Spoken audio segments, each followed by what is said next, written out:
Oh, Hi, how are you? good. So excited to have you here. I'm so excited to be here. I know, what a treat. What a treat. Um, I was just talking to people a little bit earlier today. It's my kid's first day of school today. And Oh, yeah, I feel real excited. I feel real excited. It feels like new and exciting for them, but I'm not gonna lie, like a little more schedule for mom is yeah. it's I, welcomed. I'm on the other side of that though. My son did move back home. This is his last semester of undergrad, of college. And so he went to Oh, school and he brought me home. I posted it on LinkedIn, last first day of school photo. And I haven't had a first day of school photo in I don't know how long. oh And I was like, God. oh, wait, this is real. My baby's almost done. So now Oh what? my Like, gosh. yeah. That makes me want to cry, and it's not even my baby, which is so funny because I haven't cried today. I felt like this is awesome. This is great. But I cried like 7 times yesterday. So that might have been like my preamble to this. Yeah. But Yeah.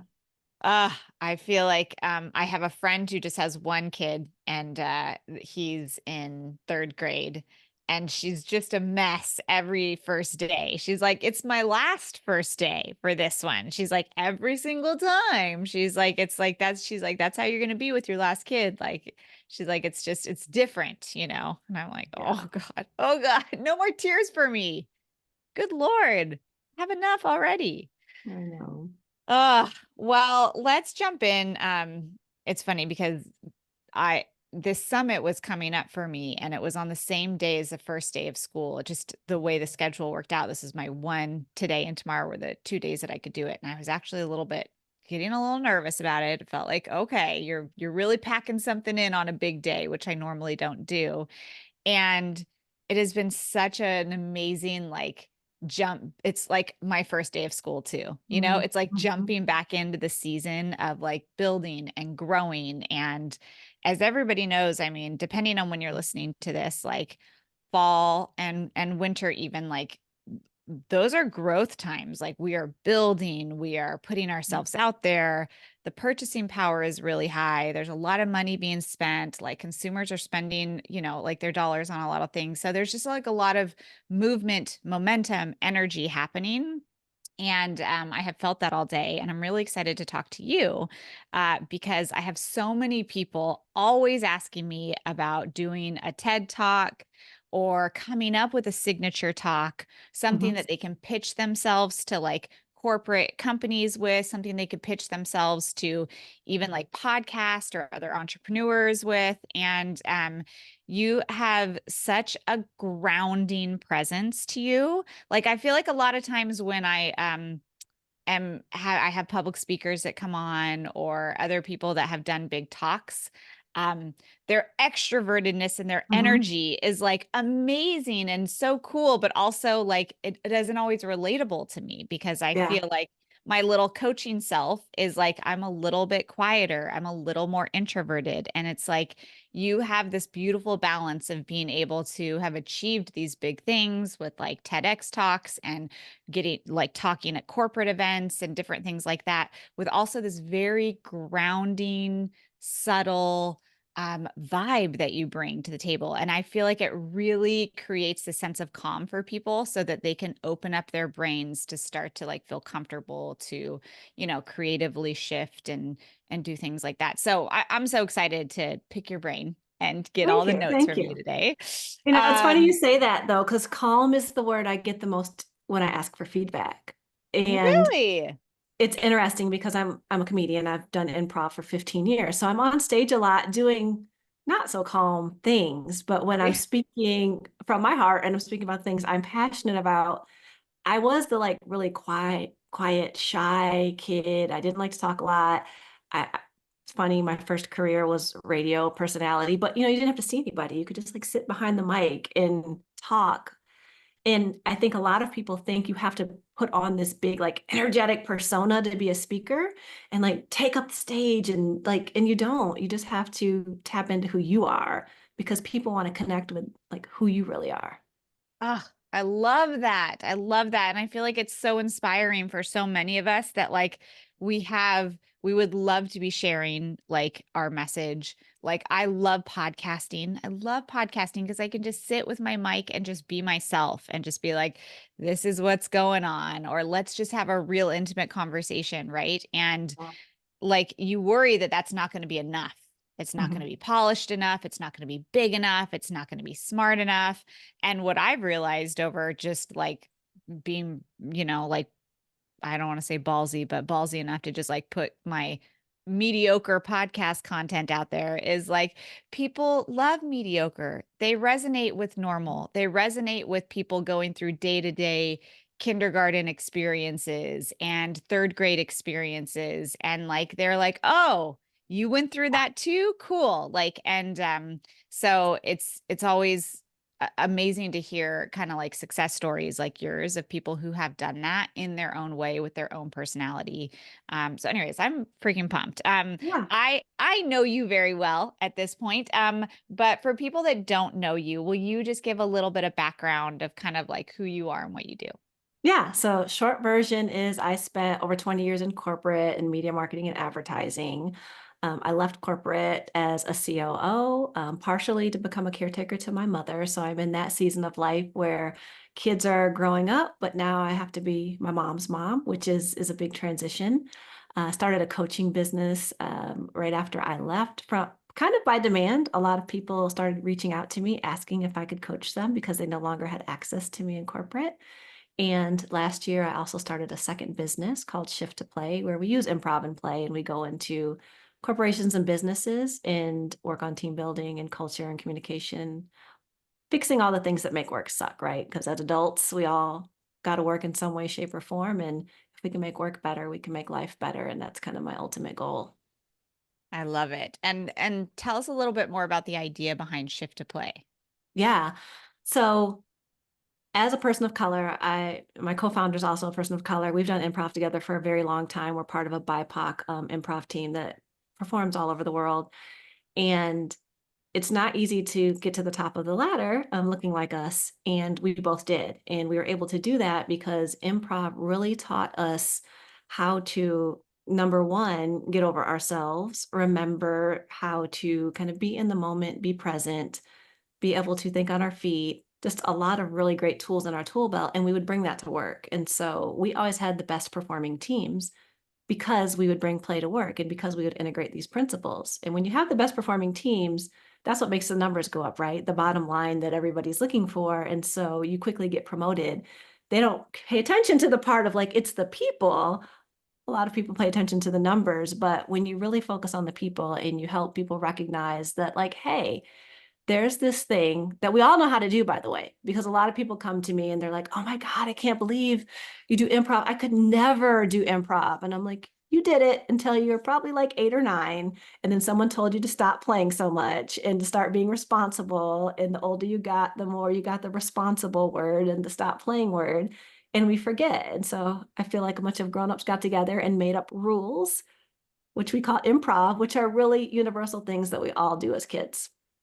Oh my gosh. And like what a way to just like take your shield off, like set your Yeah. shield down for a little while and just like re-tap into that person, your 8-year-old self, that Mhm. is just like screaming. I saw this reel on Instagram the other day that said like you only need to prove yourself to two people. Like one is your 8-year-old self, the other Mhm. one is your 80-year-old self. And I was Yes. like, oh, it's so good. So Oh, I good. love it. Yeah. I mean, that's actually, I mean, my whole TED talk is about basically why adults should play because I think it's that important. Yes. Okay. So jump into give us a little bit of background on that of like not only what the TED Talk is about, but like how you kind of stumbled your way into this and then Yeah. I want everyone to get some real tangible pieces Mhm. of what they can do if this is on their bucket list soon. Yeah. So I want to kind of give a little bit of background too. So I decided I've always wanted to do a TEDx talk. Like we all watch TED Talks, we all get inspired. It's something that I think a lot of us want to do when we have things we're passionate about in the world. And so I actually worked on a particular talk with a thought leadership coach for almost a year. And it was something I'm very passionate about. It was about I call it ROB instead of ROI, which is return on being. So it's all about well-being in the workplace. I worked on this talk for a long time. And then when the TEDx came up in my area to apply, I even did my audition and my application based on it. But before I turned it in, something in my gut said, I don't want to do this topic. I want to do play, because play is also another big part of my life. So literally the day the audition was due, I changed it up. I did it on the fly, I rewrote it. I did my audition and I told myself, okay, I'm doing this last minute.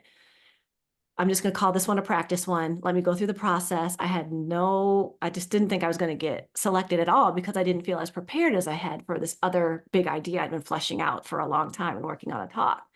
And I got chosen on my first one that I submitted to.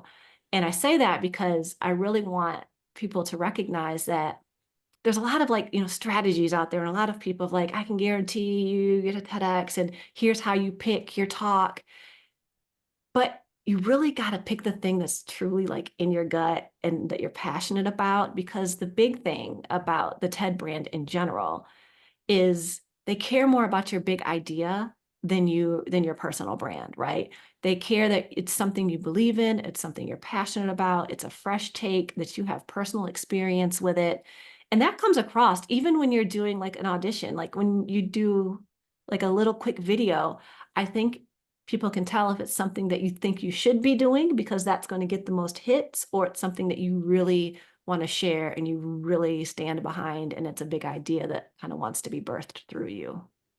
Oh, I love that. And I didn't realize that you shifted ideas at the very last Yes. minute. Mm-hmm. Because shift to play is such a big part of what you do and what you talk Mm-hmm. about. So I love that you went with your gut and that was Yeah. what they ended up picking. Yeah. Oh my Yeah. gosh. Okay. So tell us a little bit about that topic first, because I want Mm-hmm. you to talk a little bit about the talk, but then I want you to talk about the process because you have a really good, and just so everybody knows, Corinne has an amazing freebie that we'll drop the link for here. That's like a checklist for if this is on your bucket list and you're considering doing a TED talk or a TEDx talk, she's got some tips to share with you. But before we jump into those tangible, practical things, tell us a little bit about the talk that you ended up doing.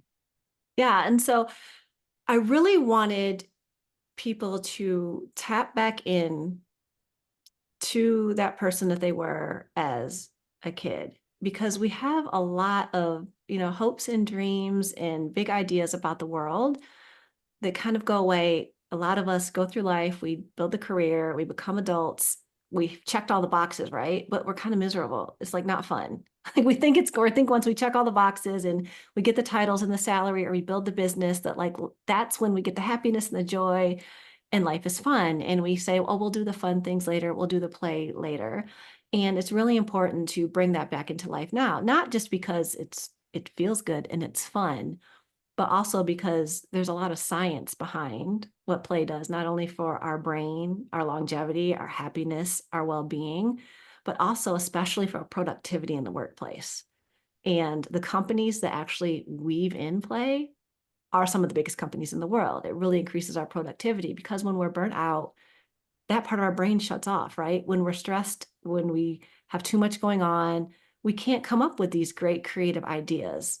We've worked for companies for a long time and everyone's like, we need you to be creative and innovative and come up with new ideas, but be very serious and don't play and work 10 hours a day. And those are all the things that are counterintuitive to being able to reach your full potential, to come up with those new ideas, to be innovative, which is important in both whether you work for a company, you're building your own business, whether you're a parent and you just need to plan a summer without everybody like losing it, right?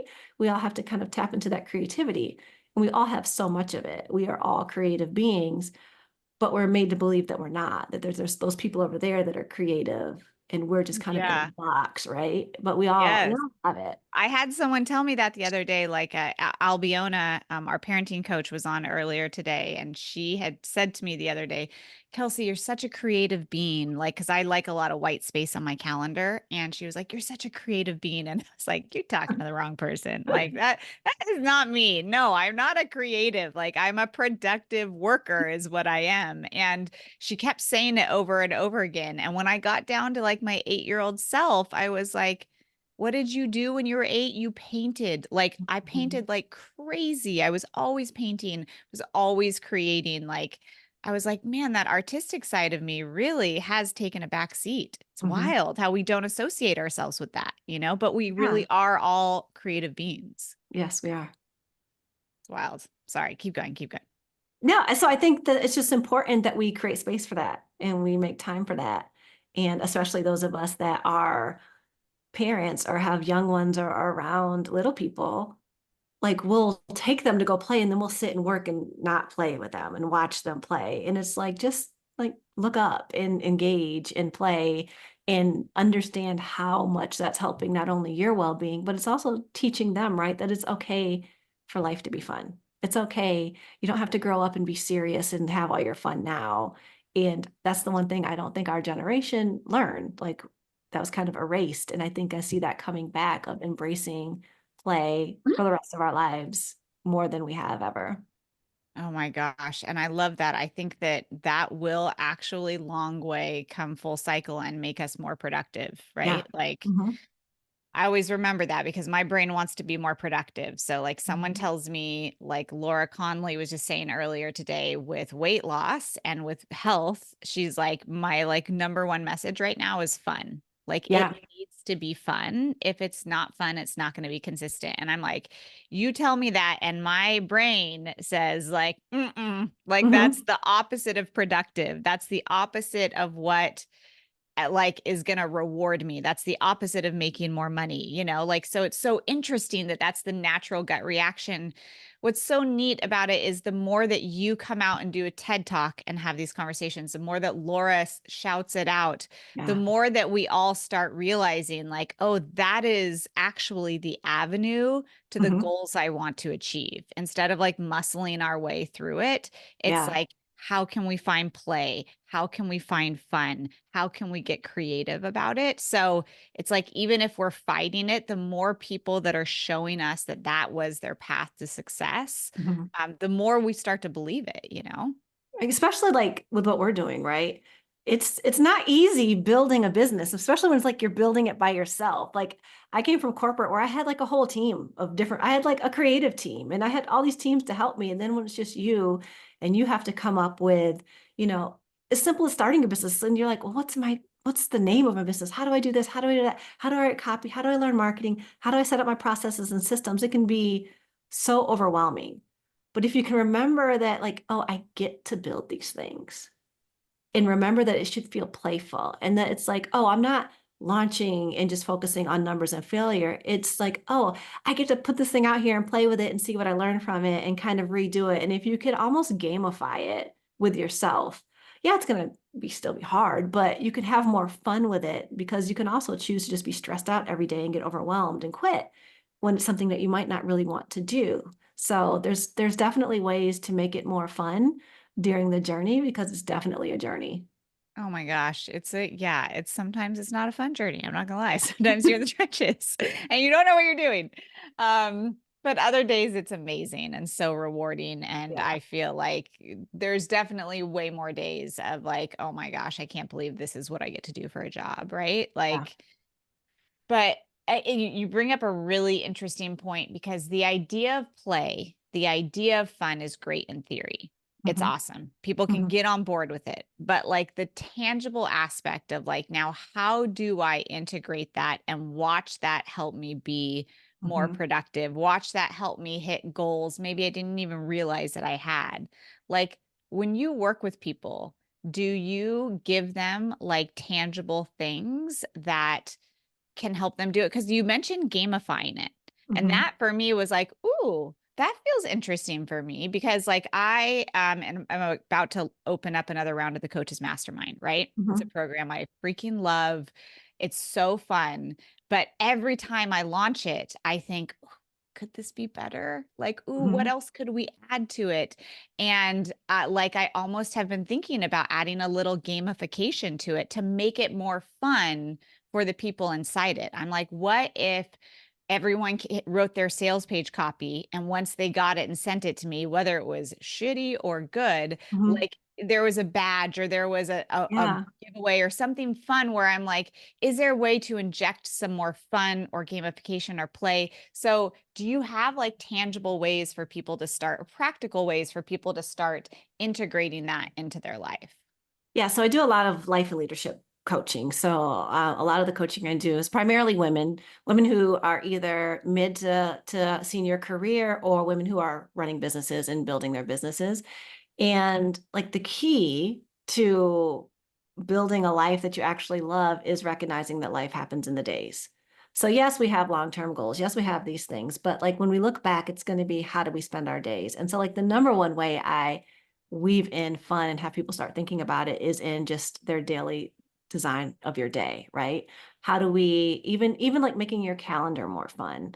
Like how do you make sure like even the colors on your calendar are fun and like you color code things according to like what brings you the most joy and what doesn't, and thinking about that, and like when you're feeling stuck, what are some ways that you can go play and come up with games for yourself that will get your brain unstuck? Because once you start just kind of getting away from the problem, the challenge, the thing that you're stuck in, you can start Mhm. to build a tool belt of actual things that you can do that are playful that will help to unlock the part of your brain. And when you're off doing the playful things that will feel like you're not being productive, right? At first, we'll be like, I don't have time for this. I shouldn't be doing this. But what happens is when you finally allow those things to happen, then you'll notice you'll be doing the random thing, and all of a sudden that idea will come in your head, and you're like, there it is. And I think Mm, weaving a lot of these little rewards for ourselves within achieving our goals, because the one thing we don't do enough of is celebrate our wins, yeah. like in all areas of life, right? We're always on to the next thing. We live in a world of like quick, fast, next achievement, that we don't take enough time to like pause and be in it and like celebrate the little wins. Because if you celebrate all those little wins, it builds up a big life. And so I love that you're thinking about like, how do I gamify this program? Because like we like to play. Like we say we don't, but we all like to play. Some of us are way more competitive than others, but it doesn't always have to like necessarily be a competition. It just has to be, how do we sprinkle in those little rewards? How do we know what the rewards are for ourselves? And so when we have that day when we have to sit and do our books all morning and we're dreading it, like what's the fun little thing we get to do at the end? Like how do we weave it in to make our days feel a little bit more worth it when we're doing the things that don't necessarily bring us joy? I love that. Yeah. And it's like, even when you say like we like to play, like it's funny because when I think about some of my programs, it's like I am so dead set on getting people results, right? Mhm. I'm like, I want to get them results. And like, I want them to come in here and I want them to get the sales page copy and I want them to get the pricing right. And I want like, and that's what I want to work with them on. But it's like, even as I'm hearing myself say that, it's like, if you want to get them the results, you've got to inject the play. Like Mhm. they will, because one of the hardest things about being an entrepreneur is being consistent, right? Yeah. Is like realizing, oh, I wrote my sales page copy, but it's like it's really the first out of 17 copies Yeah. you're going to write, right? So it's like helping with that stamina. And like I am good at like having the intimate conversations about like imposter syndrome and hey, I understand, I felt that way too, et cetera, et cetera. But I'm not naturally good at play. Like my brain doesn't, it's Mhm. actually why my husband just popped in to grab his computer, and that's the reason I married that guy, is because he's funny. He brings me up a level because of his playfulness. Like he is the play in the Mhm. relationship, and like I aspire to be like that. And it's why I like people like that in my life. And it's really interesting because in my brain I've told myself I'm not the fun playful one. I'm the productive get results person. But even having these conversations with Albiona and these conversations with you now is almost reminding me like, was your 8-year-old self just productive and like Right. results driven? Or did she like play? Mhm. Like, is there another piece of you that is fun, that Mhm. enjoys play, that could inject that into your programs, not just for funsies, but just Right. to help them get better results, like to Yeah. help people be more consistent, to enjoy it more and find more Mhm. joy in what we're talking about, an incredibly difficult process Yeah. of creating a business? Yeah, because why are we working so hard if we never get to have fun, right? Like the fun's not a someday thing. Like the fun is a Yeah. today thing. So how do we get more of it? Yeah. Well, and I was just talking about this summer, I felt so grateful. I work my summer out. So I literally only work like 2 to 3 hours a week in the summer, and it's crazy. And I got to the point at the end of the summer where I was still complaining about the amount of hours that I was working. And like, I need to work less hours. Like, I need to be able to play pickleball more and blah, blah, blah, blah. And what's so funny is I realized, oh my gosh, this isn't about the amount of hours that I'm working. Hmm. Like, this is about the lack of play that I've injected into those hours, Hmm. right? Like, Yeah. so it's like if your hours were more fun and playful, like, wouldn't you look forward to them? Wouldn't they feel a little bit Hmm. more like part of life, part of Yeah. enjoying the day versus like, no, these are my productive hours. And then pickleball is my play hours. It's like, hold on. Yeah. What happened to these hours over here, so God, Yeah. this is very resonant, I feel like. And I'm looking over in the chat, and I feel like people are feeling similar. Like Tamara's saying, wow, I always say the same thing to myself and my husband. He's the fun one, and his Hmm. play with my now teen kids has evolved as they've grown, and I'm the productive one that moves everything along. Sigh. Tamara, I feel the exact same way. Like, it's interesting how we label ourselves that, Right. and then we get people that are very successful at what they do. And you have Yeah. this insight. You watch people, especially in the corporate world, all Hmm. the time. Like, Hmm. you see them, you have your hands in the, like in their like daily workings because you're Yeah. doing your workshops and talking with them. And you see that you're like, no, you productive one. Like, Hmm. you actually are creative and like play too. Like, Yeah. we need to find that thread for you, you I know? want to call out something you said though, because you're like, we label ourselves that, right? When in reality, it's something we were prescribed a long time ago and we've accepted as ourselves, Ooh, right? Because say more, say more. because as we grow up in our modern society, like the value has been placed, especially in the last two generations, on responsibility, work hard, hustle, long hours, sleep when I die. It's a prescribed version of success and what success is supposed to look like. And so we become those things because we want to align with the prescribed version of success instead of sitting with ourselves, getting really clear on like, well, what's our version of success? Like, this is my life. What's going to be successful for me? How do I want to live it? How do I design that? And then make sure everything I do and find a way to make a living that's integrated with that. So a lot of the reason we become these very like productive, work ethic, very responsible people is because someone told us a long time ago as we were kind of growing up that that's how you be successful and make it in the world. And so that's what we became. Oh my gosh, it's 100% right. 100% Yeah. right. And I feel like if I really am in my rooted self and I take a step back and I ask myself, what does success really look like Mhm. it is slow walks on the beach with my 2-year old. It is getting a muffin with her for 20 minutes and watching her like get all over her face. Like, they're these small but really slow moments for me. And Yeah. that might not be for everybody, right? But like, I know what it is. I can tell you those moments where I've had those days where I walk away being like, that was the day. Like, that was it, right? And so it's so interesting because I feel like we all probably know deep, deep down, buried somewhere, Yes. what that looks like. And then we have people like you that remind us, like, it's worth finding, it's worth Hmm. asking yourself, it's worth like creating new habits Yeah. where you inject play more often so that shows up for you easier. Yeah. Yeah. Oh my gosh, I love it. I'm feeling like tingly in my eyes. I'm very inspired right now.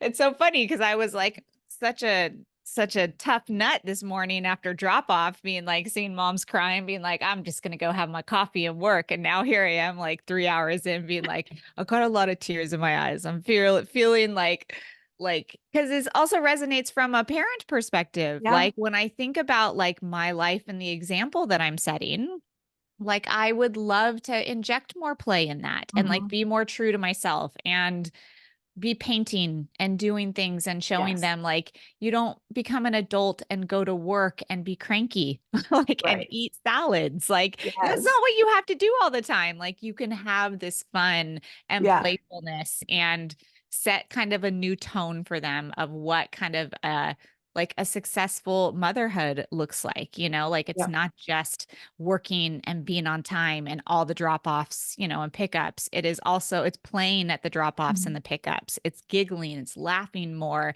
it's being goofy. Like Yeah. I'm like already thinking of little, like you said, what can I just do today? What are Mhm. these little micro moments I can do today? So I feel like that's like little call to action to everybody. Like, is there one little micro thing you can do today to inject a little bit of play and fun? Like a Yeah. tiny thing. It's something that you can do in a few minutes. Like Yeah. that like excites me. It makes me look forward to my day now? Yeah. And not only does it add to like the creativity and productivity and all those things, when you take those little moments to step away, it also helps to reset your nervous system, which is something we all need to do a lot more of. Yes. Oh my gosh. My husband and I were just talking about that yesterday. We were like, our nervous systems are offline. We need to bring those things back online. Like, I love Yes. that. Okay. I love it, Mallory. Okay. So many good comments in the I chat right now. know. Yeah, there's a lot of this. Yes, a lot of good stuff. Okay, I'm gonna keep peeking over here, but um I do want to make sure that we touch on, okay, now we've talked about play. Now Yes. everyone's gonna have to go watch your TEDx talk, and we're all gonna inject some more fun into our life today, which honestly, you guys, is the ripple effect is gonna make us better people, and it's Mhm. gonna bring more fun and play to the people around us. Think about the collective energy that's could happen from simply Yeah. this conversation, all of us doing it in one moment of our day, the ripple effect that Mhm. could have, like, oh, gives me chills. It's so cool. Um, okay, so you have this idea, play is really important. You feel Mhm. passionate about it. I mean, hell, I feel passionate about it too now. Yeah. I Yeah. feel like everyone's gonna jump on this wagon. Tell me about like the thought process of like when did you decide you wanted to do a TED Mhm. Talk, and how did that come up? And like, how Yeah. do you power through that imposter syndrome and be like, I can freaking do this? And Mhm. then how did you actually get there and get on stage? Yeah. So at first I knew I wanted to start doing just more talks in general. So I was like, I'm not afraid of the stage. I go make up stuff and get on stages all the time with improv, which can sometimes be scary, but it's really just more playing with my friends on stage.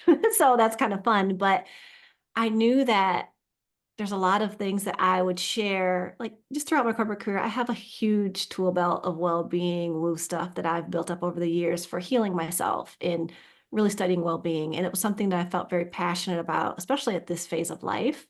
And like watching my mom at the end of her life, recognizing it's too late, of not just, really showing up fully to my life in being well, but like helping others. And so I kind of started down this path like, well, what do I want to talk about on stage? So I hired a coach because that's what coaches do. Coaches have coaches. Hmm. And I hired a thought leadership coach, which actually was referred to me by a guy I used to work with who also left corporate. And he's like, you really should was join this thing with me. And then she ended up being a one-on-one coach in the end of it. But so I had her for a while and she had done a TEDx and she was a TEDx coach. And we just kind of started talking about it. And I was like, you know what? This is something I've always, it's in the back of your mind. You have that little thing of like watching, like one day I'd like to do that. And it took me a while to like really say, like, no, yeah, I actually think I want to do that. It was not just my little, oh, that'd be nice little dream. It was a reality. And so I hired a coach. I think that was one of the best things I did was hire a coach who had actually been through the process and who knew kind of what it meant to like write a TEDx talk because you can be a speaker and you can have many signature talks, but there's a very specific formula. There's very specific guidelines. They look for very specific things. It is its own thing. It is its own type of talk.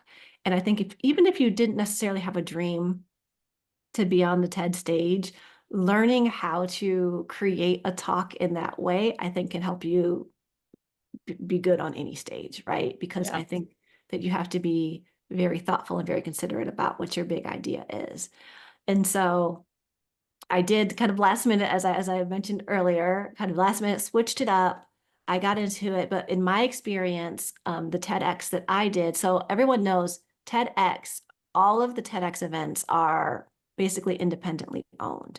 They are licensed through the TED brand, They have to follow all the TED regulations. But when you do a TEDx talk, you're really doing two talks in one. You're planning for and developing your talk for that live event in person, where you'll have the humans in front of you and you want to learn how to engage with that audience and share your big idea in that space. But you're also being recorded to be submitted to the TEDx platform. Just because you get a live talk doesn't mean that TEDx will put you on their platform.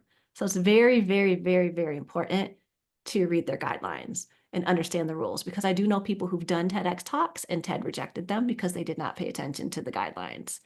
And the reason for this is because TED is one of the most trusted brands there is when it comes to sharing knowledge. And so they are very meticulous about certain things you talk about, certain promises you make, what your level of expertise is, because if you get on their platform and you say something or give some advice and somebody goes and does it and something bad happens, oh, they're liable, right? So that's just something to keep in the back of your mind as you're thinking about that type of stage, is it does carry a lot of weight. We all know it because that's why so many people want to do it. Like everybody wants to get in the big red dot, but it's because it's such a trusted brand. Yeah. And so, yeah, every talk is independent, and usually they do the talks once a year. Sometimes they have little different kind of what they call salons and things like that. But the best thing to do is start looking up TEDx talks in your area, or something that's related to your life in some way. Usually gives you an advantage. Like a lot of people will just apply to every TEDx that they see, but there's two things that are really, really important. Number one is find out what the theme is. Sometimes they don't post the theme until kind of last minute, but your talk has to align with their theme in some way, shape, or form. You have to connect it with the theme of that event, because they are very much curating experiences based on their themes, and they very much care about connecting with the community that that stage is in. So you don't necessarily have to live where it is, but if you can have some sort of connection to the place. So like, for example, if I were to go look for another TEDx talk outside of Atlanta, I might go, I grew up in Michigan, so I might look for a stage in Michigan so I can talk about my connection to Michigan in my application and why it's important for me to do a talk there to that audience and that community. Mm. So these are some things that a lot of people don't necessarily tell you about, right? Or you don't think about when you're even just thinking about the talk I want to develop, what kind of stage I want to apply for. So those things are really important in understanding even how you start to think about your big idea, aligning it with the theme. And if you have multiple ideas, just take a couple days and go through some of the TEDx pages and see. Usually they have similar themes every year. They might call it something different, but Mm-hmm. they'll usually have something similar. So you can start crafting your big idea in alignment with some of the themes that resonate with you. Because I do coach a lot of people who are like, I have no idea. I know I want to do a talk. Here's the things I'm passionate about. I don't know how to narrow it down. And so that can be a way to kind of help you narrow it down, get a little clearer, watch a bunch of TEDx talks. There's a lot of them out there. There's sure to be a few of them that are in the area of what you want to talk about. And the key is just making sure that you're bringing a fresh take to it, that you're bringing a fresh experience to it, a twist on the idea, something unique and something inspiring. If you're not like a scientist with your own research, because a lot of them are people who are presenting their own research, but it doesn't have to be that. Oh, okay. I love this. So yeah, my next big question was the big idea thing. I feel like it can Yes. feel very intimidating for people, Hmm. right? It's like, I don't Hmm. know, my idea is okay. Like, is it a big idea? So Yeah. talk to us about that process for you of like, you're like, because I think the majority of people, especially listening in, have a wealth of experience and a Mhm. wealth of knowledge. But sometimes people feel, especially if they're coming from the corporate world, right? Where they're like, I mean, I just have a blanket, a big bucket of Mhm. experience and knowledge. Like, is there a big idea in here somewhere? Mhm. There might be, but Yeah. I like have a lot of just experience. So, Mhm. how would you help someone kind of tease out some of their maybe potential big ideas? Yeah. So there's a few different ways. So like for example, for me with the play thing, a lot of what I talk about is how play is really the ultimate adult responsibility, right? And so my idea was that like we always talk about, adults needing to be responsible, but play actually is a big responsibility. That's the one thing you should do to be your best you. And so that was my kind of unique take on it. So there's a lot of things that you have a lot of experience in. So like the other idea that I had was a return on being instead of a return on investment. Like everyone talks about return on investment when it comes to business and building businesses and people and all of those things. But when you recognize that the thing that causes that return on investment is investing in people, that's a little different take on it. Even though this is something that your idea might feel like something that like, well, everyone should know this. But lots of times the things we're closest to, we forget most people aren't thinking about it or don't know it or don't know that much about it because we have lived and breathed it so much. So when you're thinking about like that thing that you're passionate about, that thing that you just talk about a lot, that thing that you share the world about, what is it that people ask you more about? Like, what's that thing where people are like, oh, that's interesting, or oh, tell me more, or you feel like you're maybe going against the grain a little bit, or you feel like your idea is a little bit different, or you see something in a different perspective because you're the only one with your lived experience. You're the only one with your unique perspective.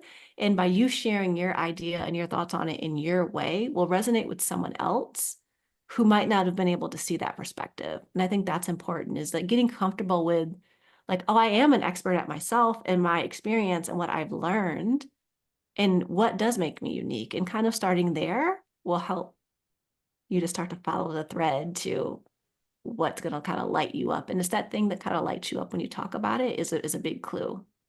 Oh, I love that. I love that. I feel like this has been kind of a topic of conversation for me in the last few years, just lightly. Like if Mhm. you were to write a book, if you were to do a Mhm. TED talk, like what would it be on? Right. Yeah. And like I have to tell myself in my brain, and maybe this will be helpful for anybody else, that really nothing I share is going to be completely unique. Right. Right. Like there's very few ideas unless it's like some new research or Mhm. something, that people are coming out with.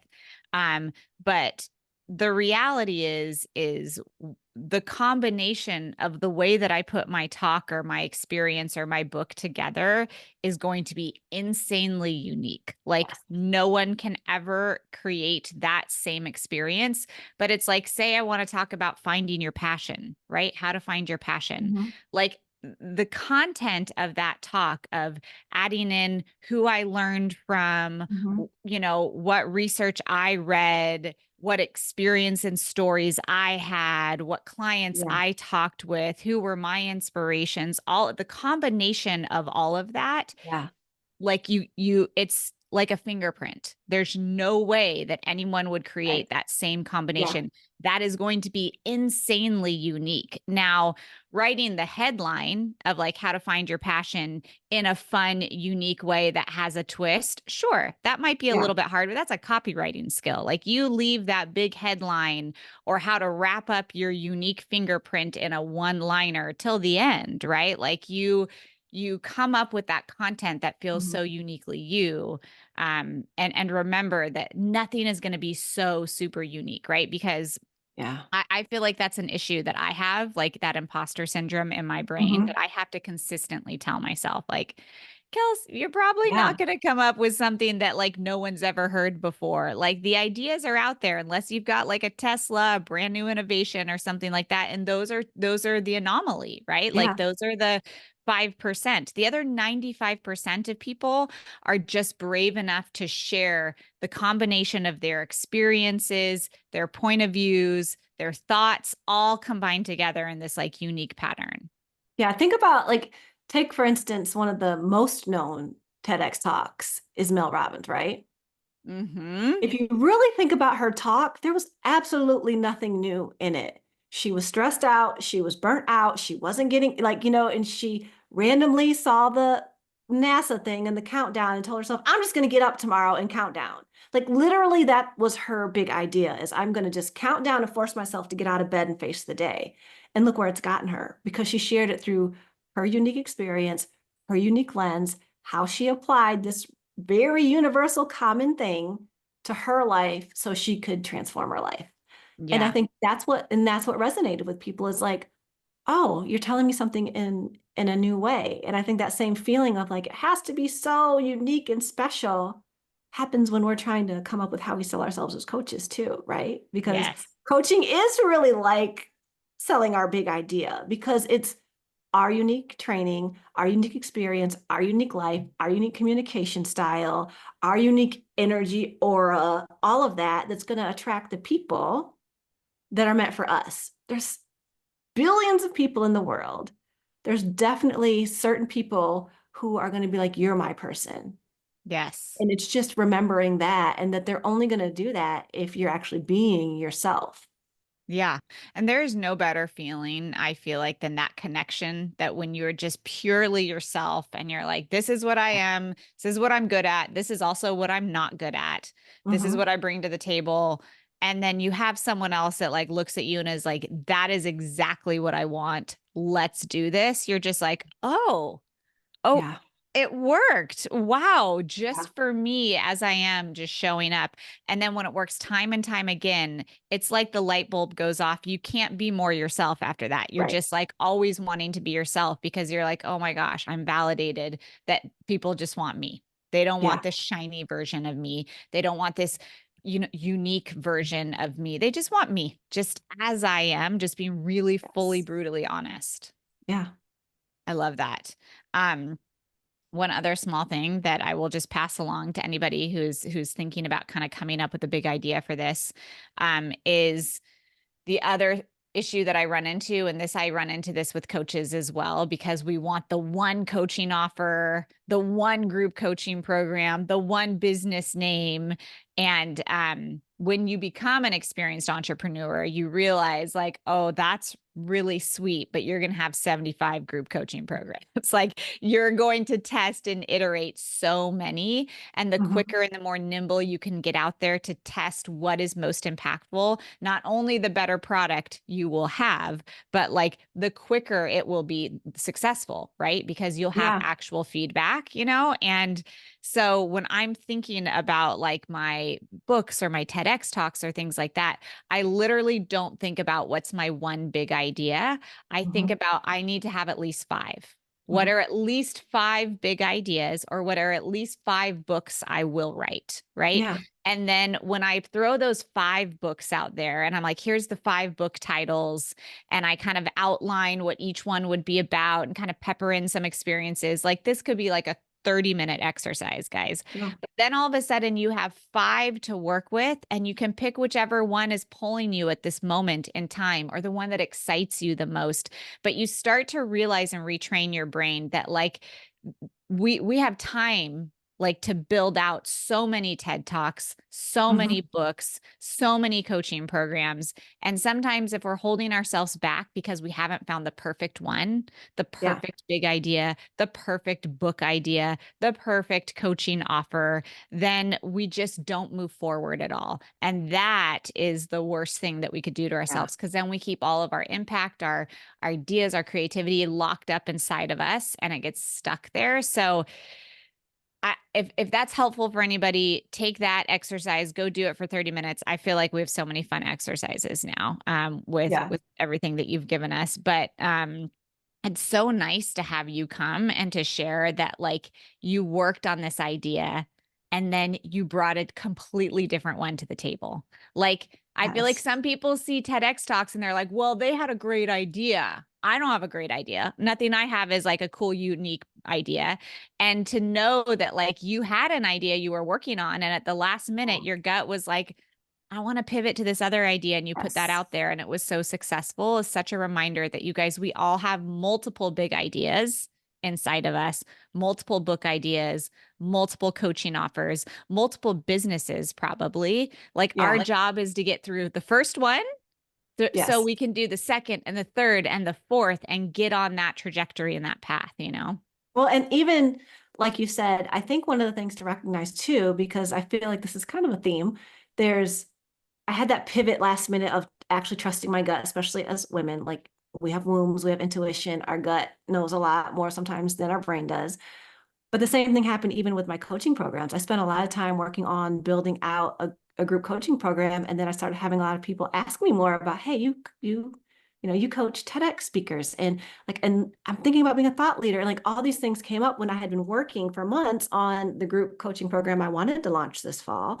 And I was like, wait a minute, I could be like, no, I spent all this time. It's perfect. I've built all these materials. I did all these things. Let me ignore what the universe is throwing at me. Let me ignore my gut. Let me ignore the people asking for it and stick to my guns. And I said, you know what? I'm just going to go with the flow. I'll set this over to the side. And immediately filled up my first cohort to help people with thought leadership because I just listened and I wasn't afraid to pivot. And I didn't beat myself up because I spent so much time on something I'm not launching right now. Like it'll come back around. It's over there. It's done. It helped prepare me for what I'm doing. And so just being open to the pivot and just being open to listening and following your gut and just paying attention to what the universe is kind of gifting you.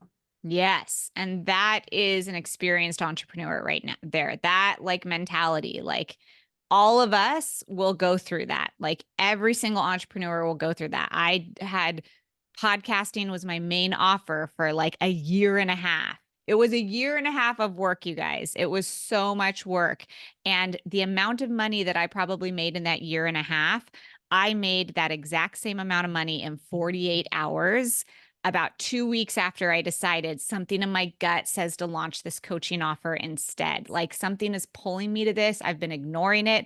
I'm just going to throw it out there. And I literally made the same amount of money I had made in almost 18 months. Like it was crazy. And I was like, Mm, wow, that's how it works. And to have that experience now tells me what the next 10 years is going to look like. Like, I mm, love my coaching business right now. I think I'll have it for at least another 5 years, but I'm also now prepared and open and knowing that there's going to come a point where my gut says, "Phew, it's time to mhm. go. It's time to pivot. It's time to do something new." And the more I can have faith that I have the resilience to do that and to create that and to build it, right? Like the more that we Yeah, actually get to experience and get closer to, I think, what we're probably put on this earth to do, you know? yeah, yeah, yeah. Ugh, I love it. Oh my gosh. Okay. I feel like we could talk forever. And you guys, so many good comments in the chat too. I feel like people are saying, this is so good. Exactly what they needed to hear. Yeah. So encouraging. Yes, we are all full of so many ideas. This is amazing. Okay, Corinne, where can people download you? She has an awesome freebie. Let's make sure we Yes. drop that in the chat and then tell people what the site is too, if people are just listening in, so they can do that. And then if they just want to like go Yeah. learn more about you, where should they go? So you can go to my website, which is just my name, CorineCanty.com, and you can find everything there. It has links to both my businesses. I am on LinkedIn also every day. So anybody on LinkedIn, feel free to connect with me there. I can drop the link to the freebie in the chat so everyone can go ahead and grab that. But yeah, connect with me on LinkedIn, go to the website. I'm on everything is my name on social media, just my first name and my last name. So it's easy to find. I love it. And your link for anyone that's listening in to that for that freebie, it's CorineCanty.com/TEDx. Yes. Yay, I love it. Corinne, thank you so much. So much good stuff. I feel like we're all gonna do TED Talks now. It's gonna be amazing. Yes, Um, ping me when you get ready to do your talk. I want to watch it. I want to know about the process. So do, yes. I love it. Yeah, and go grab her freebie, guys. Awesome, awesome stuff. yes. Awesome. Okay. Thank you, my love. So good Thank seeing you. you. And thank you, everybody Bye. else. We'll see you guys in a little bit. Bye. Thank you so much for listening. I hope you learned something, laughed a little, and were inspired to remember to live. Share that nugget and this podcast with a friend to inspire them too. And don't forget to like and subscribe so we can all help each other life better.